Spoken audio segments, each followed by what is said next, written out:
விறுவிறுப்பான அரசியல் நிகழ்வுகள் குறித்த ஆய்வுகள், நியாயங்களின் நிறம் மாறாத கூர்மையான விமர்சனங்கள், தீமைகளை சுட்டெரிக்கவும் நல்ல அரசியலை வளர்த்தெடுக்கவும் அறிவார்ந்த விவாதங்கள், இளைய தலைமுறையிடம் விழிப்புணர்வை ஊட்டும் விரிவான வரலாற்று விளக்கங்கள், கலை, இலக்கியம், ஆன்மீகம், பண்பாடுகளை படம் பிடித்து காட்டும் கருத்தோவியங்கள் வாரந்தோறும் உங்கள் தமிழருவி தர்பாரில் அணிவகுக்கும்.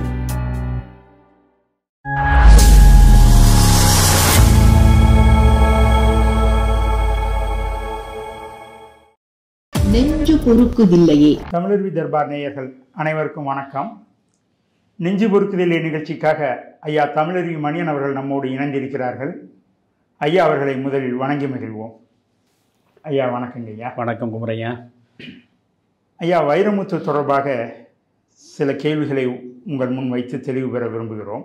கம்பன் கழகத்தில் நடந்த விழா ஒன்றில் ராமபிரானை இழித்தும் பழித்தும் பேசியிருக்கிறார்.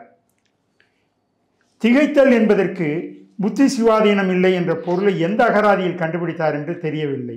நடையின் நின்றுயர் நாயகன் ராமன் என்று போற்றப்பட்ட ராமபிரானை பற்றி அவதூறு பேசியிருக்கிறார் வைரமுத்து. இதை நீங்கள் எப்படி பார்க்கிறீர்கள்? ஏனென்றால் நீங்கள் கம்பனில் ஆழ்ந்து தோய்ந்தவர், இராமாயண ரகசியம் என்ற நூலையும் தமிழுக்கு வழங்கியவர். உங்களுடைய விளக்கம் தமிழக மக்களுக்கு மேலும் தெளிவை உண்டாக்கும் என்ற நம்பிக்கையில் இந்த கேள்வியை உங்கள் முன் வைக்கிறோம். கம்பன் கழகம் போன்ற அமைப்புகள் எல்லாம் அரசியல் சார்பற்று இயங்க வேண்டும். நீதியரசர் இஸ்மாயில் அவர்கள் தலைமையில் இயங்கிய வரையில் கம்பன் கழகம் சார்பற்று மிகச்சிறப்பாகவே நடந்தது. அந்த நேரத்தில் நீங்கள் பார்த்தால் நாம் வணங்க வேண்டிய அளவுக்கு மாபெரும் அறிஞர்களாக நம் முன்னால் வலம் வந்த ஆசா ஞானசம்பந்தன், தேப்போ மீனாட்சி சுந்தரனார், பேராசிரியர் எஸ் ராமகிருஷ்ணன், கீவா ஜெகநாதன், திருச்சி ராதாகிருஷ்ணன், இப்படி ஏராளமான மனிதர்களை சொல்லலாம். அவர்களெல்லாம் அலங்கரித்த மேடை அது. அந்த கம்பன் கழகத்தில் பல தருணங்களில் நான் இஸ்மாயில் அவர்கள் நடுவராக இருந்து, நான் அணித்தலைவராக இருந்தும் பேசியிருக்கிறேன். பல முறை எங்கே நான் பேசியிருக்கிறேன். ஆனால் இப்பொழுது அந்த கம்பன் கழகம் என்ன ஆயிற்று என்று பார்த்தால், ஆரம் வீரப்பன் அவர்கள் தலைவராக கம்பன் கழகத்திற்கு வந்த பிறகு அவர் கலைஞரை அழைத்து கொண்டு வந்தார் கம்பன் கழகத்து விழாவுக்கு. ஆனால் கலைஞர் அவர்கள் இந்த வைரமுத்து மாதிரி எதுவும் பேசவில்லை. அவர் சொன்னார், காப்பியத்தினுடைய கதைப்போக்கில் எங்களுக்கு கருத்து வேறுபாடு உண்டு, ஆனால் கம்பனுடைய தமிழில் எங்களுக்கு கருத்து வேறுபாடு இல்லை. கம்பனுடைய கற்பனை, அந்த கம்பனுடைய காப்பியத்தில் இருக்கக்கூடிய தமிழின் இனிமை, அவற்றிலெல்லாம் எங்களுக்கு மாறுபட்ட கருத்து இல்லை என்று அவர் அப்படியே பேசிவிட்டு அவர் போனார். இப்பொழுது ஜெகத்ரட்சகன் தலைவராக வந்திருக்கின்ற நிலையில் முதல்வர் ஸ்டாலின் அவர்களை வரவழைத்திருக்கிறார். ஆரம்பி கலைஞரை வரவழைத்தார் கம்பன் கழகத்திற்கு. கலைஞருக்காவது ஓரளவு, அவர் இராமாயணத்தை முழுமையாக படித்திருக்க மாட்டார், அதில் எனக்கு மாற்று கருத்தில்லை. கம்பனில் அவர் ஆய்ந்து தோய்ந்தவர் இல்லை, ஆனால் அங்கும் இங்குமாக படித்திருப்பார். அண்ணா அவர்கள் கம்ப ரசம் எழுதினார். நீங்கள் அதாவது இந்த பன்னாடை பார்வை என்று ஒன்று உண்டு. நான் இதை பலகாலமாக சொல்லி வருகிறேன். தேனை நீங்கள் வடிகட்டுகிற பொழுது இந்த பன்னாடையைத்தான் பயன்படுத்துவார்கள். பன்னாடையில் நீங்கள் தேனை ஊற்றினால் அந்த தேனில் மிதக்கக்கூடிய செத்துப்போன பூச்சி, மற்ற தேவையற்ற பொருள்கள் அவையெல்லாம் இந்த பன்னாடையில் அப்படியே தங்கிவிடும். சுத்தமான தேன் கீழே இறங்கிவிடும், தேனை விட்டுவிடும். ஆனால் இந்த செத்துப்போன பூச்சிகளை எல்லாம் அது கவ்வி பிடித்து கொள்ளும். அதே போன்று பன்னாடை பார்வை தான் அறிஞர் அண்ணாவுக்கு கம்பராமாயணத்தை பொறுத்தவரை இருந்தது. எங்கெல்லாம் கம்பன் காமம் சார்ந்த சொற்களை பயன்படுத்தி வருணனையில் ஈடுபட்டிருக்கிறான் என்பதை இந்த 10,000க்கும் மேற்பட்ட பாடல்களில் தேடி தேடி துருவி பார்த்து அவற்றையெல்லாம் எடுத்து கம்பரசம் டோஸ் 1 டோஸ் 2 என்று இளைஞர்களுக்கு பருக கொடுத்தவர் தான் அண்ணா. நான் கேட்கிறேன், கம்பராமாயணமே புலனடக்கம் போற்றுவதற்காக பிறந்தது தான். நீங்கள் ஏற்கனவே நான் பதிவு செய்திருக்கிறேன். அவையடக்கம் பேசுகிறான். அவையடக்கம் என்பதே நம்முடைய வைரமுத்துவுக்கு அறவே கிடையாது. நான் தான் ஏற்கனவே சொன்னேனே, தமிழுக்கு அவர் சோறு போட்டு வளர்க்கக்கூடிய அளவுக்கு மிகப்பெரிய அறிவுஜீவி அவர். அதாவது இந்த நேரத்தில் கவியரசர் கண்ணதாசன் தான் என் நினைவுக்கு வருகிறார். அவர் தான் சொன்னார், தகுதிக்கு மீறிய புகழும் திறமைக்கு மீறிய செல்வமும் ஒருவனிடம் வந்து சேர்ந்து விட்டால் அவன் ஆடுகிற ஆட்டம் இருக்கிறது, அது ரொம்ப கொடுமையாக இருக்கும் என்று. தகுதிக்கு மீறிய புகழும் திறமைக்கு மீறிய செல்வமும் ஒருவனிடம் குவிந்து விட்டால் ஆளே தலைகீழாக மாறிவிடுவான். அவன் சொல்வதுதான் வேதம் என்று அவனே நினைத்துக் கொள்வான். அதற்கு மிகச்சரியான எடுத்துக்காட்டு நம்முடைய வைரமுத்து தான். அவர் கவி பேரரசர் அல்லவா? கண்ணதாசன் கவியரசர் என்று போற்றப்பட்டார். கலைஞருக்கு கண்ணதாசன் கவியரசர் என்று சொல்வதில் அவருக்கு ஓப்பில்லை. கண்ணதாசனை கொஞ்சம் மட்டம் தட்ட வேண்டும். வனவாசத்தில் கலைஞரை பற்றி கண்ணதாசன் எழுதியதன் மூலம் அவருக்கு உள்ளுக்குள் உருவெடுத்த காயம் அவ்வளவு எளிதாக ஆறக்கூடிய ஒன்றாக இல்லை. அதனால் அவர் என்ன செய்தார்? இவரை பிடித்து, அவர் கவி அரசர். அப்துல் ரஹ்மான் கூட கவி கோ என்றால் அவரும் அரசர் தான், அவரும் கவி அரசர் தான். ஆனால் தமிழ்நாட்டிலேயே நீங்கள் மட்டும்தான் கவி பேரரசர். இப்படி கலைஞர் கருணாநிதியின் ரசனைக்கு ஏற்றாற்போல் இச்சகம் பேசி அவருக்கு இசைவாகவே நடந்து அவருக்கு முகஸ்துதி செய்து அவருக்கு தேவையற்ற புகழாபரணங்களை சூட்டி மகிழ்ந்து அதன் மூலம் ஆதாயத்தை தேடிக்கொண்ட மனிதன் தானே வைரமுத்து. நீங்கள் யோசியுங்கள், வைரமுத்து இன்றைக்கு எந்த அளவுக்கு பணத்தை சேர்த்து வைத்திருக்கிறார்? அவர் பாட்டு எழுதி சேர்த்த பணத்தை 5 ஆண்டு காலம் கலைஞர் ஆட்சியில் அந்த ஆட்சி அதிகாரத்தை பயன்படுத்தி கொண்டு அவர் சேர்த்த பணம் எல்லையற்றது. சரியா? நீங்கள் இப்பொழுது யோசியுங்கள், இவர் ஒரு கவிஞர், சமூக நலன் கருதி சிந்தித்து எழுதக்கூடிய ஒரு கவிஞர். அவர் ஏற்கனவே அரசினுடைய நிலத்தை மிக குறைந்த விலைக்கு திருவான்மியூர் பகுதியில் வாங்கினார். அஷ்டலட்சுமி கோயில் இருக்கிறது அந்த பகுதியில், மிக முக்கியமான பகுதியில் கோடிக்கணக்கில் விலை போகக்கூடிய அந்த நிலத்தை மிக குறைந்த விலைக்கு வாங்கி கொண்டார். கலைஞரை வைத்துக்கொண்டு, கலைஞர் தயவால் அது அவருக்கு கிடைத்தது. அங்கேதான் அவர் அரண்மனை மாதிரி வீடு கட்டி கொண்டு உள்ளே இருக்கிறார். இவ்வளவு வசதிகள் இருந்தும் கனவு இல்லம் தனக்கு தரப்படவில்லை என்று நீதிமன்றத்தில் போய் நிற்கிறார். புரிகிறதா? இவருக்கு ஒரு கனவு இல்லம் தரப்படவில்லை, ஒரு வீடு போதவில்லை இவருக்கு. ஏற்கனவே அவருக்கு இந்த புலியூர் என்று கோடம்பாக்கம், அங்கே அவருக்கு ஒரு பெரிய வீடு இருக்கிறது. அது அல்லாமல் இப்பொழுது திருவான்மியூர் பக்கத்தில் ஒரு மிகப்பெரிய அரண்மனை போன்ற வீட்டை கட்டி இருக்கிறார். ஆனால் இப்பொழுது கனவு இல்லம் என்று நீங்கள் ஒரு வீடு கொடுக்கிறீர்களே, எனக்கு கொடு என்று அதை கேட்டு அதற்கு நீதிமன்றத்தில் போய் நிற்கக்கூடிய அளவுக்கு போயிருக்கிறார் என்றால் இந்த அரசுக்கு எதிராகத்தான் அவர் போயிருக்கிறார் என்று பொருள்.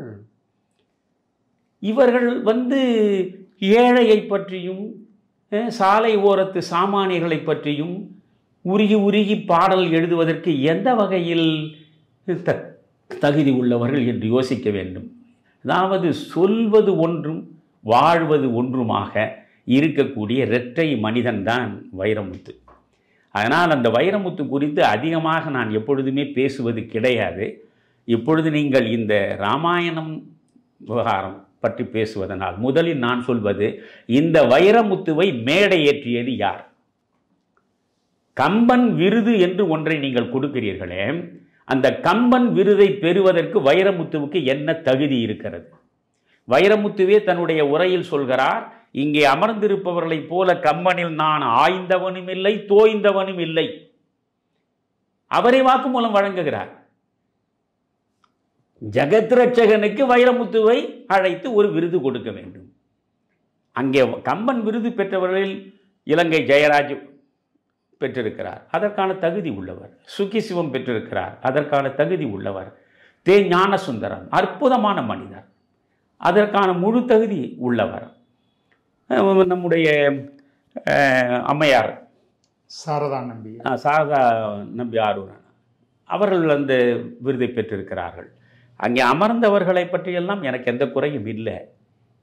ஆனால் திணிக்கப்பட்ட இந்த வைரமுத்து தான். கம்பன் விருது பெறுவதற்கு உங்களுக்கு என்ன அடிப்படை தகுதி இருக்கிறது? எந்த அடிப்படை தகுதியோடு நம்முடைய ஜெகத் ரட்சகன் அவரை அழைத்தார்? அங்கே நீண்ட உரை, அந்த உரை முழுவதையும் கேட்டேன், சகிக்கவில்லை. அதாவது எனக்கு அரசியலில் துரைமுருகனுடைய உடல் மொழி என்பது என்னால் சகிக்க முடியாத ஒன்று.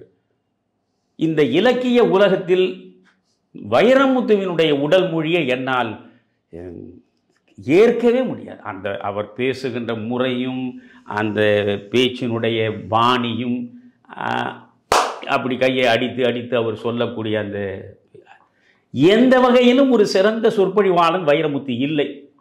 தெளிவாக நான் உங்களுக்கு சொல்கிறேன். ஒரு மிகச்சிறந்த சொல்லாற்றல் உள்ள சொல்லேர் உழவன் என்று அவர் நினைத்து கொண்டிருந்தால் அதைவிட தவறான கற்பிதம் வேறு எதுவுமே இருக்க முடியாது. எனவே மிக மோசமான உடல் மொழி, மிக மோசமாக தன்னை முன்னிலைப்படுத்துவது, கூச்சமில்லாமல் தன்னைத்தானே பெருமைப்படுத்தி பேசுவது, இவையெல்லாம் தான் அவருக்கான இலக்கணங்கள். இப்பொழுது நான் இந்த அவர் சொன்ன ஒரு இடத்திற்கு நாம் போகலாம். திகைத்தனை போலும் செய்கை என்ற ஒரு இடத்தில் அவர் வந்து நிற்கிறார். அதற்கு முன்பு ஏராளமாக அவர் பேசி பேசி கூட்டம் முழுவதும் களைத்து போன நிலையில் கடைசியாக இந்த கம்மனிடம் இங்கே வாலிவதை படலத்திற்கு வந்திருக்கிறார். வாவேசு ஐயர் சொல்கிறார், கம்பராமாயணத்தின் 6 காண்டங்கள் இருக்கின்றன. இந்த 6 காண்டங்களில் 10,000க்கும் மேற்பட்ட பாடல்கள் இருக்கின்றன.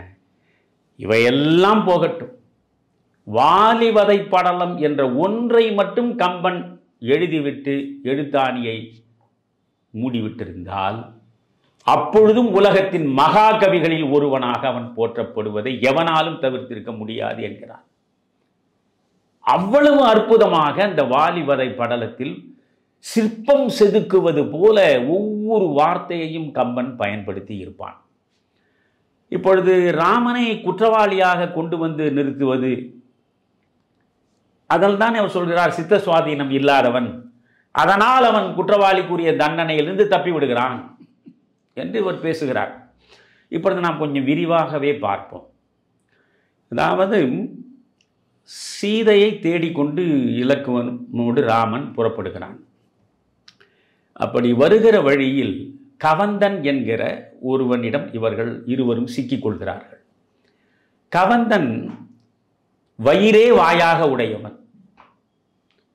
யார் எதிரில் தென்பட்டாலும் 2 கரங்களால் அப்படியே பற்றி எடுத்து வாயில் போட்டு விழுங்கி விடுவான்.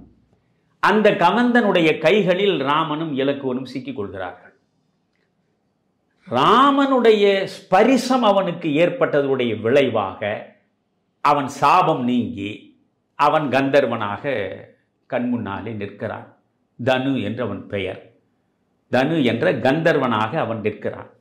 அவன் ராமனிடம் சொல்கிறான், இவ்வளவு காலம் சாபத்திற்கு உட்பட்டு நான் கவந்தனாக இருந்தேன், என்னை பழைய நிலையில் கந்தர்வனாக நீங்கள் கொண்டு வந்து சேர்த்து விட்டீர்கள், உங்களுக்கு நான் நன்றி பாராட்டுகிறேன் என்று சொல்லி அவனை புகழ்ந்து அவனை ஆற்றுப்படுத்துகிறான். அது கடலை கடப்பதற்கு புனை தேவை, பகையை வெல்வதற்கு துணை தேவை. புனை புனை என்பது ஒரு படகு, ஒரு தெப்பம் என்று வைத்துக்கொள்ளும். புனை இல்லாமல் கடலை கடக்க முடியாது, துணை இல்லாமல் பகையை வெல்ல முடியாது. சிவனே பூதகணங்களின் துணையோடு தான் போரிட்டு வெற்றியை பெற்றான். எனவே நீங்கள் சீதையை அடைவதற்கு செல்லுகிற முயற்சியில் துணையோடு செல்ல வேண்டும். அதற்கு நான் வழி சொல்கிறேன். நீங்கள் முதலில் சவரியை போய் பாருங்கள் என்று அவன் ஆற்றுப்படுத்துகிறான். இவர்கள் இருவரும் அவன் ஆற்றுப்படுத்தியபடி சவரியை போய் சந்திக்கிறார்கள். ராமனின் வருகைக்காக காலகாலமாக சவரி காத்து கொண்டிருக்கிறாள். அவள் ராமனை வரவேற்கிறாள், விருந்து உபசரிக்கிறாள், பிறகு அவன் மூலம் முக்தி அடைகிறாள், அது வேறு. அப்பொழுது அவள் ஆற்றுப்படுத்துகிறாள். இவனே கவந்தன் கந்தர்வனாக மாறிய பிறகே சொல்கிறான், நீங்கள் சவரியை போய் பாருங்கள், சவரியின் மூலமாக நீங்கள் எரலை மலையில் இருக்கக்கூடிய சுக்ரீவனுடைய துணையை நாடுங்கள் என்கிறான்.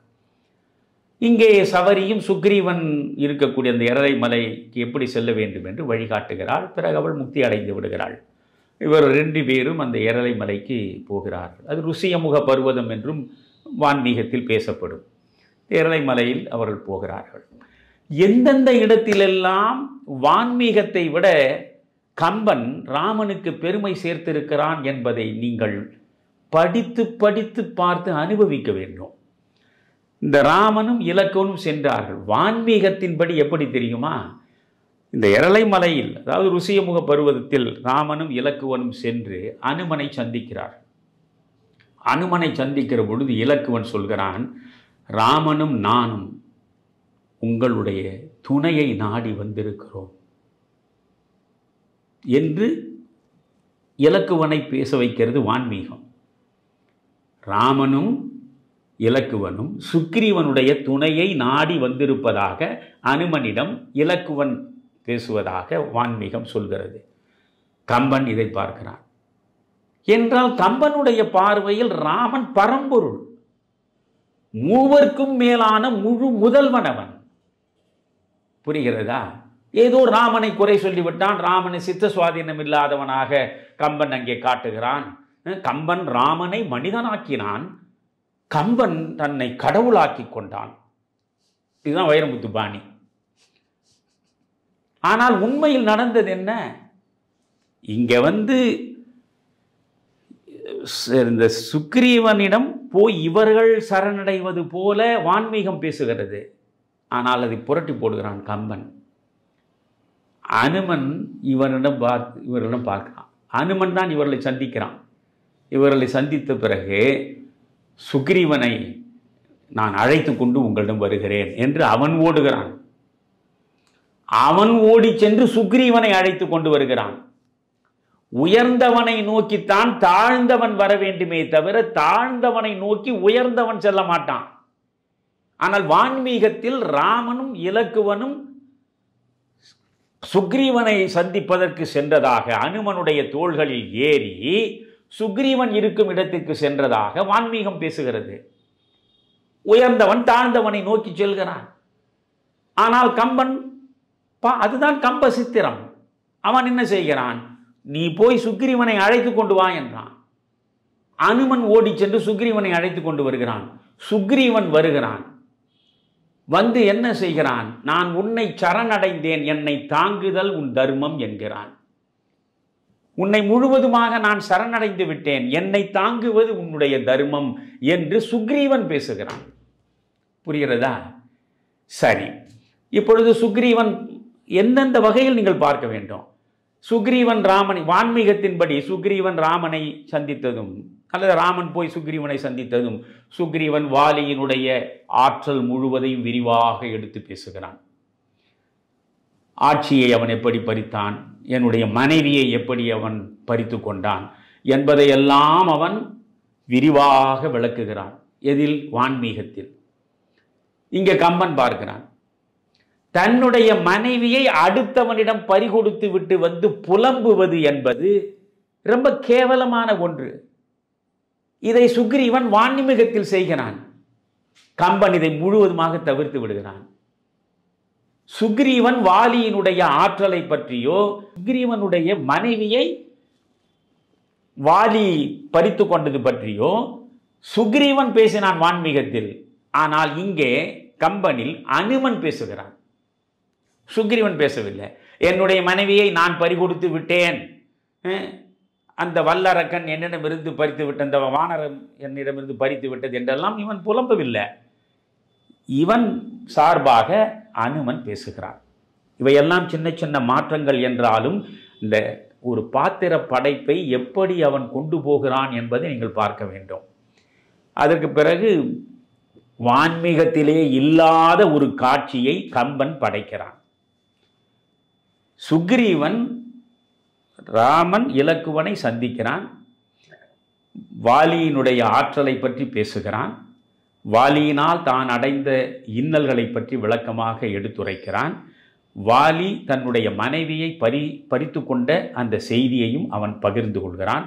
இவ்வளவும் சொன்ன பிறகு இந்த ஆற்றல் மிக்க வாலியை வீழ்த்தக்கூடிய அளவுக்கு வல்லமை ராமனுக்கு இருக்கிறதா என்று அவன் சோதனை செய்து பார்க்கிறான்.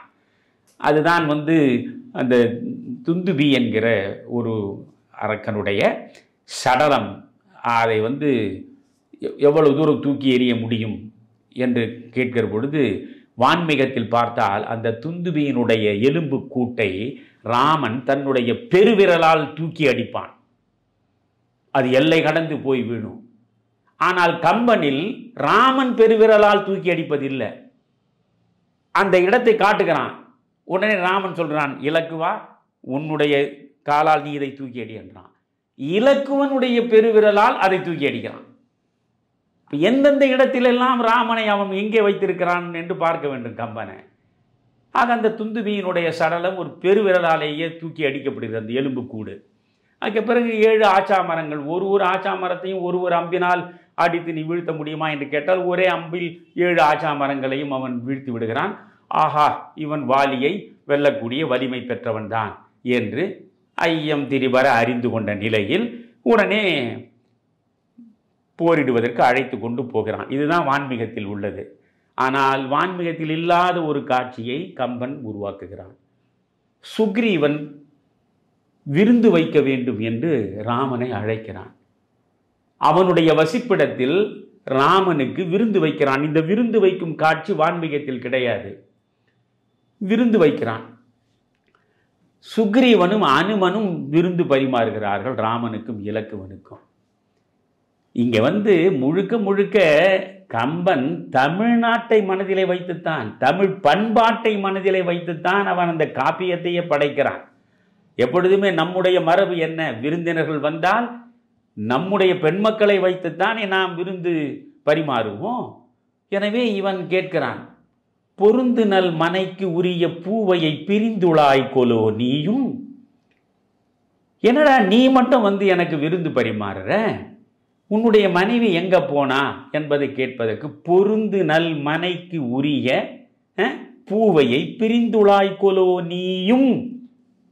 அதுதான் கம்பசித்திரம். நீயும், நான் என் மனைவியை பிரிந்து அல்லல் பட்ட நிலையில் உன்னிடம் நிற்கிறேன். நீயும் உன் மனைவியை பிரிந்து நிற்கிறாயா? உன் மனைவி இல்லையா உன்னோடு? அதுவரையில் அவனுக்கு தெரியாது. பொருந்து நல் மனைக்கு உரிய பூவையை பிரிந்துளாய் கொலோ நீயும் என்று அவன் கேட்கிறான். அதுதான் நேரம் என்று அனுமன் சொல்கிறான். உரிமை என்று இவர்க்கு உரிய தாரமாம் ஒருத்தியை அவன் விரும்பினான். யாரு? அண்ணன் வாலி. அவன் விரும்பினான். இருமையும் துறந்து இவன் இருந்தனன். ஆட்சியையும் பறிகொடுத்து மனைவியையும் பறிகொடுத்து இருமையும் துறந்து இவன் இருந்தனன். கருமம் இங்கு இது எம் கடவுள் என்று அனுமன் சொல்கிறான். இந்த உரிமையை அவன் பறித்து கொண்டான். இப்பொழுது நீங்கள் பார்க்க வேண்டும். ஏற்கனவே தன் மனைவியை மாற்றானிடம் பறிகொடுத்து விட்டு நிற்பவன் ராமன். அவனுக்கு முன்னால் நிற்கக்கூடிய சுக்ரீவன் அவன் மனைவியை அண்ணனிடம் பறிகொடுத்து விட்டு நிற்கிறான் என்கிற நிலையில் இருவருக்குள்ளேயும் ஒரு மைய புள்ளியில் இணைய முடிகிறது. நீங்கள் பார்க்க வேண்டும். வாலி ராவணனுடைய 20 தோள்களையும் தன்னுடைய வாலினாலேயே சுற்றி உலகம் முழுவதும் திசைதோறும் இழுத்து அடித்து அவன் உடல் முழுவதும் ரத்தம் வெளிப்படுகிற நிலைக்கு தோற்கடிக்கிறான். வாலியிடம் ராவணன் தோற்று போனான். இந்த வாலி ராமன் மீது மிகப்பெரிய மரியாதை கொண்டவன் தான். இப்பொழுது ராமன் நேரடியாக சீதையை பெறுவதற்கு வாலியிடம் வந்திருக்கலாம் இல்லையா? அந்த வாலிக்கு அஞ்சி அவன் வர முடியாத எரளை மலையில் ஒதுங்கி கிடப்பவன் சுக்ரீவன் இவனிடம் போய் நிற்கிறான். ஏன்? இங்கதான் கூட்டணி தர்மத்தை பார்க்க வேண்டும். இப்ப இவன் தன் மனைவியை பறிகொடுத்து விட்டு நிற்கிறான் ராமன். அப்படிப்பட்டவன் தம்பியின் மனைவியை பறித்து கொண்ட வாலியோடு கூட்டணி வைத்தால் அது இப்பொழுது நடக்கக்கூடிய பொருந்தா கூட்டணி மாதிரி இல்லையா? அங்கே எங்கேயாவது கொள்கை கூட்டணி இருக்கிறதா? வலிமையாக இருக்க வேண்டும் என்பதற்காக தர்மம் தவறி ஒரு கொள்கையற்ற கூட்டணியை உருவாக்கிவிடக் கூடாது என்று கம்பராமாயணம் நமக்கு காட்டுகிறது. நீ பலவீனமாக இருந்தாலும் பரவாயில்லை, கொள்கை சார்ந்து ஒன்றாக இருக்கிறாயா? நான் என் மனைவியை பறிகொடுத்திருக்கிறேன், நீ உன் மனைவியை பறிகொடுத்திருக்கிறாய், இருவரும் ஒன்றாக இணைந்து நிற்கிறோம் என்கிற பொழுது இது கொள்கை சார்ந்த கூட்டணி. அதனால்தான் வலிமை மிக்க வாலியிடம் ராமன் போகவில்லை. வாலியிடம் அஞ்சி ஒதுங்கி நிற்கக்கூடிய சுக்ரீவனை போய் அவன் பார்த்து அவனுடைய நட்பை ஏற்றுக்கொள்கிறான். உடனே இவனுக்கு கோபம் வருகிறது ராமனுக்கு. மற்றினி உரைப்பதென்னே, வானிடை மண்ணில் நின்னை செற்றவர் என்னை செற்றார், தீயரே எனினும் உன்னோடு உற்றவர் எனக்கும் உற்றார், உன் கிளை எனது, என் காதல் சுற்றம் உனது, நீ என் இன்னுயிர் துணைவன் என்று உடனடியாக ஒரு ப்ரொக்ளமேஷன், ஒரு டெக்ளரேஷன் பிரகடனம் செய்கிறான். வானிடை மண்ணில் நின்னை செற்றவர் என்னை செற்றார். உனக்கு எவன் பகைவனோ அவன் எனக்கும் பகைவன். தீயரே எனினும் உனக்கு உற்றார் எனக்கும் உற்றார். அங்க ராமன் தன் நிலை கொஞ்சம் இறங்கியே பேசுறான். தீமை செய்தவன் உனக்கு நண்பனா? பரவாயில்லை, அவன் எனக்கு நண்பன் தான். உன்னுடைய பகைவன் என்னுடைய பகைவன், உன்னுடைய நண்பன் என்னுடைய நண்பன். நீ என்னுடைய சுற்றம், நான் உன்னுடைய சுற்றம், நீ என் இன்னுயிர் துணைவன் என்று உடனே சொன்னான். சொன்னது மட்டும் இல்லை, உலகம் ஏழினோடு ஏழும் வந்து இன்னுயிர்க்கு அவன் உயிர்க்கு உதவி விலகும் எண்ணினும் வில்லிடை வாளியின் வீட்டி தலைமையோடு நின் தாரமும் உனக்கு இன்று தருவேன், புலமையோய் அவன் உறைவிடம் காட்டு என்கிறான். உலகம் ஏழினோடு ஏழும் ஒன்றாக சேர்ந்து வாலியின் பக்கம் நின்றாலும் கவலை இல்லை, இந்த ராம பானம் இருக்கிறது என் கையில், இந்த கோதண்டத்தை வைத்துக்கொண்டு அம்பு எய்தி அவனை வீழ்த்துவேன், உனக்கு தலைமையும் தருவேன், உன்னுடைய தாரத்தையும் உன்னிடம் சேர்ப்பேன், எனக்கு அவன் இடத்தை காட்டுதான்னா. சரின்னு இவன் போகிறான், இவன் இடத்தை காட்ட போகிறான். இது ஒரு பக்கம். இவன் போய் வம்பு சண்டைக்கு இழுக்கிறான் சுக்ரீவன் இரவு நேரத்திலேயே. அப்பொழுது வாலி உடனே அவனுக்கு கோபத்தில் கொந்தளிக்கிறான். நம்மை பார்த்தாலே அஞ்சி ஒடுங்கக்கூடிய இவன் நம் வீட்டு வாசலில் வந்து நின்று கொண்டு தோள் தட்டி நம்மை இவன் போருக்கு அழைக்கிறானே என்று இவன் உடனே ஆயத்தமாகிறான். அப்பொழுது இவனுடைய மனைவி தாரை பேசுகிறாள். ரொம்ப அழகான இந்த வாலிவதை படலத்தை படிக்கணும். அரச ஆயவர்க்கு இன்துணை அமைந்து ராமன் என்பவன் உன் உயிர் கோடலுக்கு உன்னுடைய உயிரை எடுப்பதற்கு வந்தான் என்று துண்ணிய அன்பினர் சொல்லினர். எனக்கு அது ஒற்றர் படை மூலம் எனக்கு கிடைச்சிருக்கிற செய்தி என்னன்னா, உன் உயிரை பறிப்பதற்காகவே ராமன் என்பவனுடைய துணையோடு அவன் வந்திருக்கிறான். அதனால தான் உன்னை வம்புக்கு இழுக்கிறான். நீ இப்பொழுது போகாதேன்னு அவன் சொல்றான் தாரை. உடனே இவன் சொல்றான், பேதையர் எதிர்குவர், என்னை எதிர்க்கக்கூடியவன் முட்டாளா இருப்பான். இப்போ நம்ம வைரமுத்து சொல்ற மாதிரி சித்த சுவாதீனம் இல்லாதவனா இருப்பான். பேதையர் எதிர்குவர் எனினும் பெற்றுடை ஊதிய வரங்களும் உரமும் உள்ளதில் பாதியும் என்னதால் பகைப்பது எங்கனம்னா. என்ன தருக நான்மையோடு வாலி பேசுறான்னு பார்க்கணும். என்னை எதிர்ப்பதற்கு ஒருவன் வந்து நின்றால் அவன் பேதையாகத்தான் இருக்க முடியும், அறிவின் பார்ப்பட்டு செயற்படுபவனாக இருக்க முடியாது. என்னை பற்றி நீ ஏன் கவலைப்படுற? பெற்றுடை ஊதிய வரங்களும், ஏராளமான வரங்களை நான் பெற்றிருக்கிறேன், புரிகிறதா? அது மட்டுமல்ல, உரமும் வலிமை வாய்ந்தவனாக இருக்கிறேன். அதற்கு அடுத்ததுதான் உள்ளதில் பாதியும் என்னதால் பகைப்பது எங்கனம். எவன் வந்து என்னை எதிர்த்தாலும் அவனுடைய வலிமையில் பாதி எனக்கு வந்து சேர்ந்து விடும். பிறகு என்னை எவனால் வீழ்த்த முடியும் என்று கேட்கிறான். இதை ராவணனே சொல்றான். நான் ஏன் வாலியிடம் தோற்றேன் என்றால், வாலிக்கு முன்னால் நிற்கிற பொழுதே என் வலிமையில் பாதி அவனிடம் போய் சேர்ந்ததனாலே தான் தோல்வியை நான் தழுவ வேண்டி நேர்ந்தது என்கிறான். அதனால தான் இப்போ மறைந்து நின்று கொன்றான்னு சொல்கிறேன்ல. இப்போ வான்மீகத்தில் இப்படி ஒரு செய்தியே கிடையாது. வான்மீகத்தில் இப்படி ஒரு செய்தி கிடையாது. உள்ளதில் பாதி எனக்கு சேரும், அவனுடைய வலிமையில் பாதி எனக்கு வரும் என்று இங்கே வாலி சொல்கிறானே, இது கம்பனுடைய கைச்சரக்கு. வான்மீகத்தில் அப்படி கிடையவே கிடையாது. ஏன்னா இவன் யோசிக்கிறான், 2 அண்ணன் தம்பி போரிடுகிற பொழுது இடையில போய் ஒரு அம்பு விட்டு ஒருத்தனை கொல்றதுன்னா அது அறத்திற்கு முரண்பட்டது என்பது தெரிகிறது. ஆனால் அதற்கு அறத்தின் மூர்த்தி ராமன். அந்த ராமனே அறம் தவறி நடந்ததாக நீங்களும் நானும் படிக்கும் பொழுது பிழையாக புரிந்து கொள்ளக்கூடாது, வைரமுத்து மாதிரி. அதனால் அவன் யோசிக்கிறான். யோசித்து கம்பன் இங்கே கொண்டு புதிதாக ஒரு கற்பனையை விதைத்தான். அதுதான் வாலிக்கு முன்னால் எவன் நின்றாலும் அவனுடைய வலிமையில் பாதி இவனுக்கு சேர்ந்து விடும் என்பது போல. ஆக இவன் போனான், முதல்ல போகிறான், 2 பேருக்கும் சண்டை நடக்க, அவன் அடின்னு அடிக்கிறான், அடியெல்லாம் வாங்கிக்கின்னு இவன் ஓடி வரான். இதில் இலக்குவனுக்கு இதில் உடன்பாடு இல்லை. அதனால் இலக்குவன் தன்னுடைய உடன்பாடற்ற கருத்தை வெளிப்படுத்துகிறான். ராமனும் இலக்குவனும் பேசிக்கொள்கிறார்கள். தன்னுடைய தமையனை வீழ்த்துவதற்கு உன்னுடைய துணையை நாடி இருக்கிற இவனை எந்த வகையில் நாளை நீ நம்ப முடியும்? சொந்த அண்ணனையே வீழ்த்துவதற்கு உன்னிடம் உதவி கேட்கலாம். இவன் அந்த அண்ணனை வீழ்த்தி விட்டு அந்த அரியாசனத்தில் அமர்ந்து விட்டால் நாளை உன்னிடம் எப்படி நடந்து கொள்வான் என்று நாம் எதிர்பார்க்க முடியும் என்று நியாயமான கேள்வியை அவன் கேட்கிறான். புரியுதுங்களா? இது மாதிரி இலக்குவன் ராமனை கேட்டதாக வான்மீகத்தில் கிடையவே கிடையாது.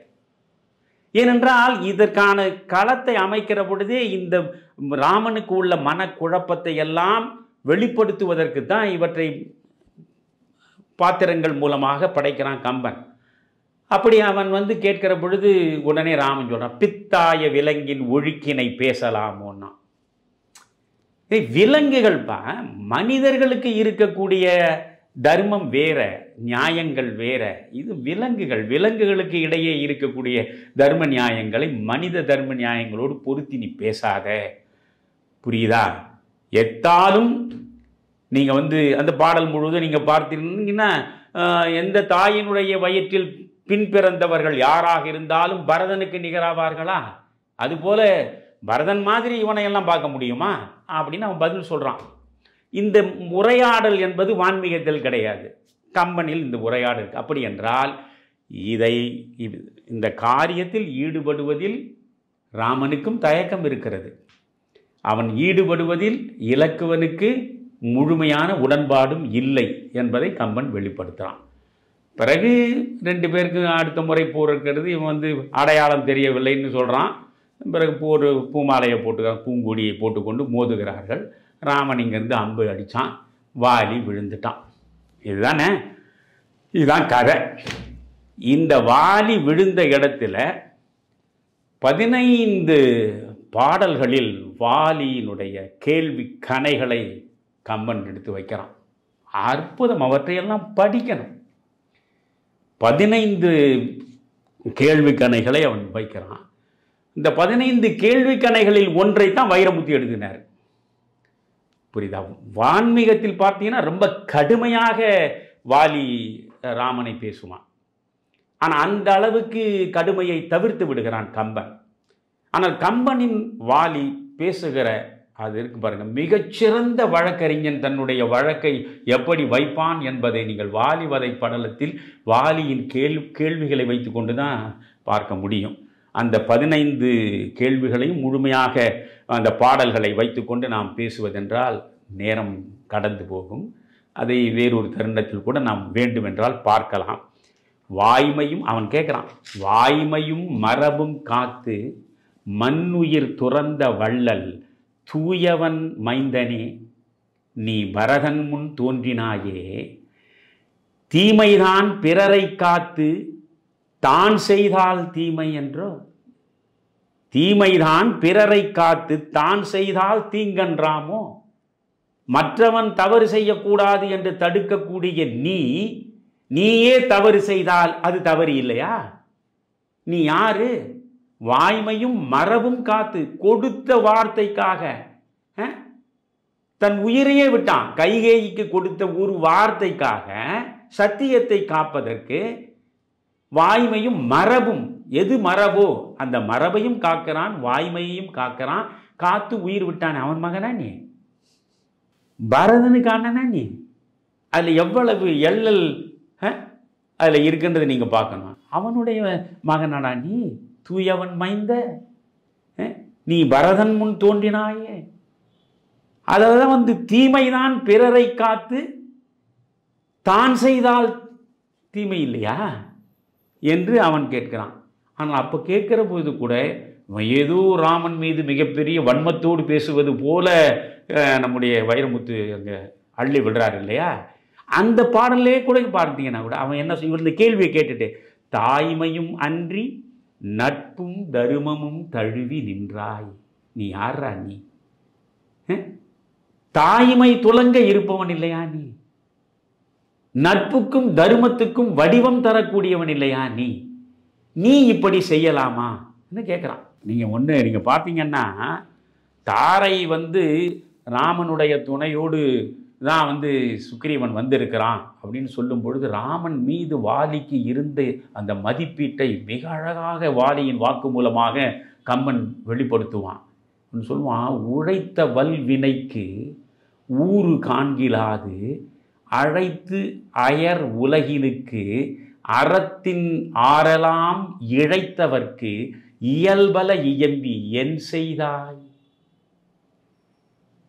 என்ன யாரை பத்தி குறை சொல்றதுன்னு இல்லையா?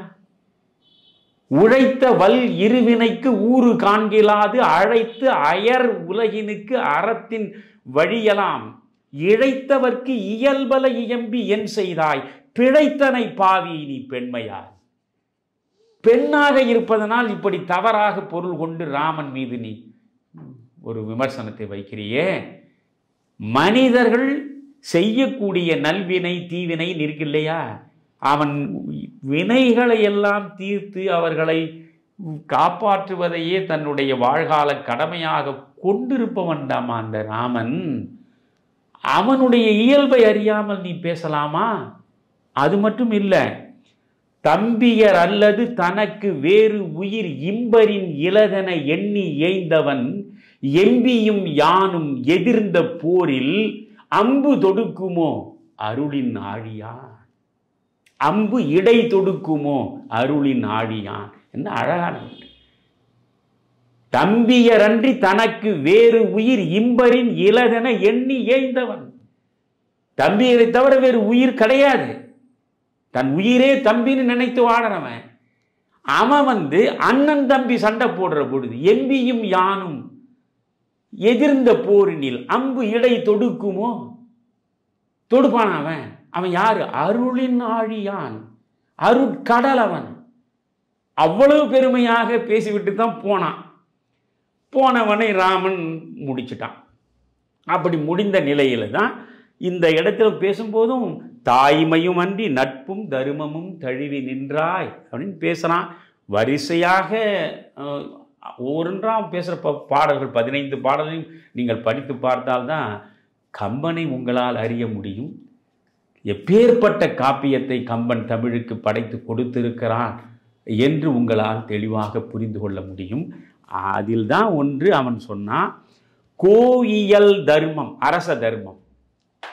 கோயியல் தர்மம் உங்கள் குலத்துதித்தோர்கட்கெல்லாம் ஓவியத்து எழுத ஒண்ணா உருவத்தாய் உடைமையன்றோ.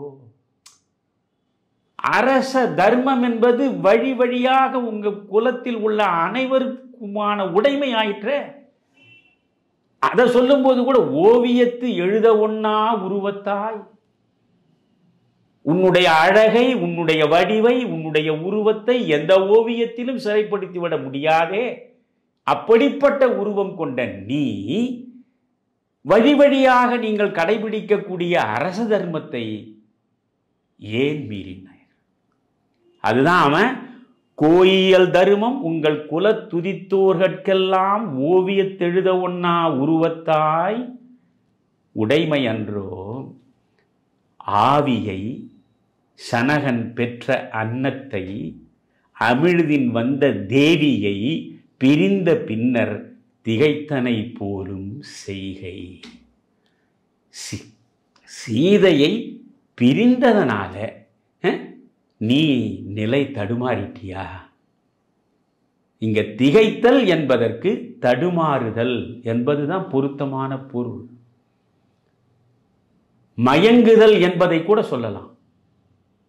எது சரி எது தவறு என்று தெரியாமல் மயங்கக்கூடிய ஒரு நிலை, இதை செய்யலாமா செய்யக்கூடாதா என்று தடுமாறுகிற நிலை, அதைத்தான் அங்க அவன் சொல்றான். நீ தடுமாறிட்டியே, நீ மயங்கிட்டியே.